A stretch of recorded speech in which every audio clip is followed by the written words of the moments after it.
That's what's happening here in Uvalde, even more so because it's such a small town. Everybody knows somebody who died in the school behind me. I want to bring in Texas State Senator Roland Gutierrez, represents this district. In big cities, you expect this. In somewhere like here, it's not even really a thought. It's why people live here, right? Yeah, I mean, Uvalde's a wonderful community, Leland. It's a small town, and yet it's not. You know, there's enough people that are going to know somebody that was affected by this horrific tragedy.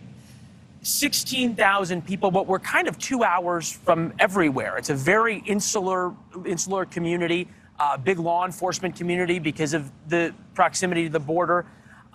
I'm wondering sort of how it's different for a small community to deal with a tragedy rather than a big community that has the luxury of different groups and different people. Well, and that's primarily why I'm here. I need to make sure that our state agencies are doing their work and giving the appropriate mental health care that's needed here. We are still dealing with this issue at Sutherland Springs 2 years later. We still have bereavement counselors in that community. This is going to be, after all the cameras are gone, this is a lifelong thing for this community. You're in a rural setting where there is no psychiatrist, there's no psychologist, there's few counselors. The folks in San Antonio, where I live, my district is so vast, are willing to help. I've got school districts that want to bring bereavement counselors. We've got people that want to give money and help people in any way that they can. I mean, our hearts are broken throughout Texas, throughout the United States. Yeah, well, they are now. You rightly point out, though, the media leaves and summer comes, and summer in San Antonio, people forget and move on. This community never will be able to. There has been a almost instantaneous politicization of this, and in terms of a policy debate, when we don't really know what policies would or would not have prevented this shooting. President Biden comes to town sometime in the next couple of days. What would be your advice to him as a Democrat? Listen, I mean, everybody needs to do something in Congress. You know, at the federal level, we need to get rid of the filibuster. The president has been helpful. He has been calling us and making sure that we have what we need.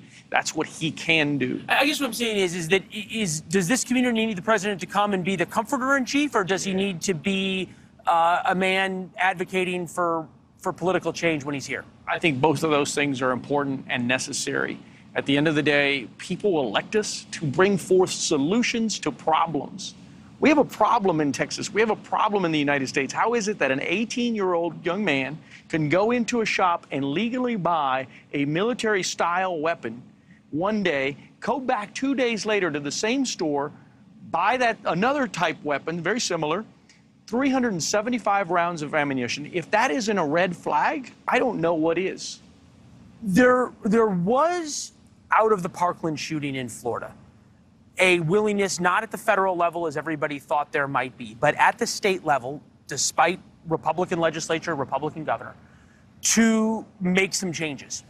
Not all the changes Democrats want, but a lot of changes. Have you heard from any Republican state senators in Texas that have been moved by what we've seen here over the past 30 hours? Listen, they're moved. They send me their thoughts and prayers, and while I appreciate them and this community appreciates them, it is about actions. But have any of them come and said, hey, look, we may be willing to compromise here and there? Nothing yet. Nothing yet. We need age restrictions. We need red flags. We need, restrictions on allowing time limits. You know, you shouldn't be able to get a military-style weapon that day. You should wait and be interviewed properly. Let me ask you this about what we saw went on here. We're hearing Lieutenant Olivares talked about this earlier, these varying timelines about how quickly law enforcement went in. I know you've spent some time with the Texas Rangers. Are we going to be in another situation where, as heroically as the Border Patrol agent who went in and finally ended this was, that people sat outside and law enforcement sat outside while kids were getting killed? I mean, sadly, from what we heard today from the governor, which is the same thing that we've heard in the last 3 mass shootings that have happened in Texas, that this is a mental health crisis and this is, some rush of evil coming into our community. Both those things are true, but neither one of those things is going to be able to solve the problem. If you want to solve the mental health crisis, fund it properly. because we certainly need to do that. I got to ask you one last question. I only got 30 seconds. Beto O'Rourke, during the governor's press conference, Governor Abbott's press conference, Beto O'Rourke, Democrat, running for governor, jumped up, interrupted Abbott, started screaming at him. Is this really the place and time for that 30 hours later? Look, maybe yes, maybe no. I don't know. What I do know is that he was showing his frustration at a problem that has yet to be fixed in Texas.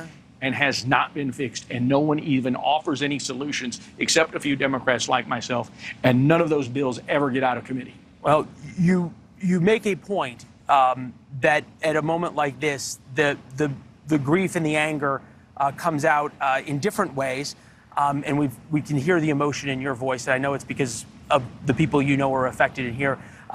We really appreciate it, sir. Thank you for the time. Thank you so much. It's good to see him as well. Thanks for watching. Click the red subscribe button below so you can get more of NewsNation's fact-driven, unbiased coverage.